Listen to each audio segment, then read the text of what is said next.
Magkahalong lungkot at tuwa ang naramdaman ni Angelo De Leon, Bobby Andrews at Michael Flores nang pag-usapan sa Fast Talk with Boy Abunda ang kanilang kaibigan at co-TGIS star na si Red Sternberg.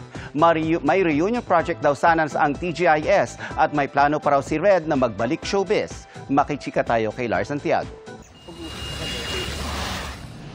That's why it was so hard to accept because I was just talking to the guy. Emosyonal sina Angelo De Leon, Bobby Andrews at Michael Flores nang magkwento sa Fast Talk with Boy Abunda tungkol sa pumanaw nilang kaibigan na si Red Sternberg.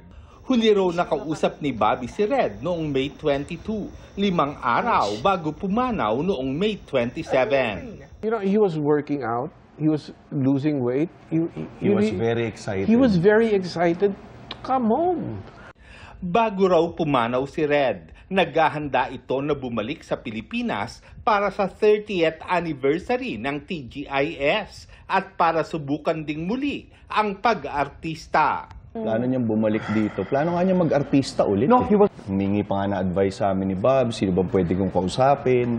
Meron talaga kami pinaplanong reunion project. Ayos na lahat ng logistics, lahat ng meron na eh. everything. Okay. Meron na. And that was the reason why he was so excited to come home. Yes. To be honest, we were all looking forward to getting together. Matagal na naman yun na sinasabi na sana nga. Mas naging emosyonal ang tatlo nang basahin ni Boy ang mensahe ng asawa ni Red na si Sandy para sa kanyang mga kaibigan at fans na patuloy ang pag-aabot ng pakikiramay. Kasi last time I talked to him, he was so excited about his bunso. Kasi only boy niya eh. The boy who calls him Dada. Yeah. Sabi ni Sandy. And then, at saka yun yung time na ini-enjoy niya yung fatherhood. Talagang, this is a different side of Red.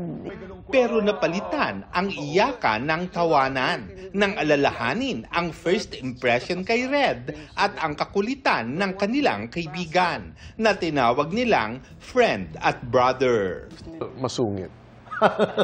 He's not he's not the comedian you see him. You realize that that's just a facade, yung sungit niya.